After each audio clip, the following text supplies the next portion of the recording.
गर्मियों का मौसम था। सूरज की तेज किरणें धरती को झुलसा रही थीं। पेड़ों की छांव में भी गर्म हवा चल रही थी। इसी जंगल में एक कौआ रहती थी जिसका नाम था काया। काया मेहनती और होशियार थी, लेकिन इन दिनों उसे पानी की तलाश में पंख थक गए थे। वो एक डाल से दूसरी डाल उड़ती, पर हर जगह बस सूखा और प्यासी थी। काया थककर एक सूखी डाल पर बैठी। उसकी चोंच सूख चुकी थी और आंखों में थकान साफ दिख रही थी। उसने धीरे से कहा, हे भगवान, अगर अब पानी न मिला तो मैं शायद उड़ भी न पाऊं। पास ही झाड़ियों में लोमड़ी फुफू छिपी थी, चालाक और स्वार्थी। वो कई दिनों से भूखी थी। जैसे ही उसने काया को कमजोर देखा, उसने सोचा, वाह, ये तो मुझे खुद चलकर शिकार दे रही है। थोड़ी दूरी पर एक पुराना मिट्टी का घड़ा पड़ा था जिसमें थोड़ा सा पानी था। काया ने उसे देखा और खुशी से बोली, अरे वाह, शायद अब मेरी प्यास बुझ जाएगी। वो पास पहुंची, पर देखा कि पानी बहुत नीचे था। तभी फूफू झाड़ियों से निकली। मुस्कुराते हुए बोली, काया बहन, क्या हुआ? इतनी परेशान क्यों हो?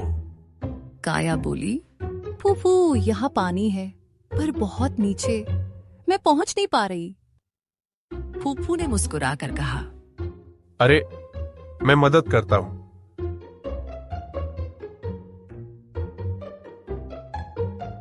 तुम जरा पास आओ। वो धीरे धीरे घड़ा झुकाने लगा, पर उसका असली मकसद था काया को गिराना। जैसे ही घड़ा झुका, काया को कुछ शक हुआ और वो झट से उड़ गई। काया ने ऊंचाई से देखा और मुस्कुराई। अगर मैं इस लोमड़ी की बात मान जाती तो अब तक फंस चुकी होती। फिर उसने घड़े के पास छोटे छोटे कंकड़ देखे। उसने सोचा, अगर मैं इन्हें अंदर डाल दूं तो पानी ऊपर आ सकता है। वो नीचे उतरी और एक एक करके कंकड़ डालने लगी।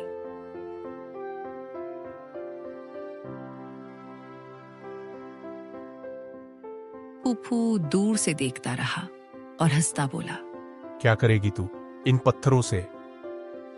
धीरे धीरे पानी ऊपर आया। काया ने चोंच डाली और खुशी से 2-3 घूंट पानी पी लिया। अगले दिन जंगल में सब जानवर जमा हुए। खरगोश, बंदर, हिरण, सबने काया की तारीफ की। खरगोश बोला, वाह, कितनी समझदार है ये काया। हिरण ने कहा, बुद्धि हमेशा ताकत से बड़ी होती है। सबने मिलकर कहा, आज से हम भी अपनी चालाकी भलाई में लगाएंगे। फूफू पीछे पेड़ के पास खड़ी थी। उसे शर्म आई। उसने धीरे से सिर झुका लिया। फूफू आगे आया और बोला, काया बहन, माफ करना, मैं गलत था। मुझे तुम्हारी मदद करनी चाहिए थी। काया मुस्कुराई और बोली, फूफू, गलती हर किसी से होती है, लेकिन जो उसे मान ले वही सच्चा बनता है। दोनों मुस्कुरा उठे।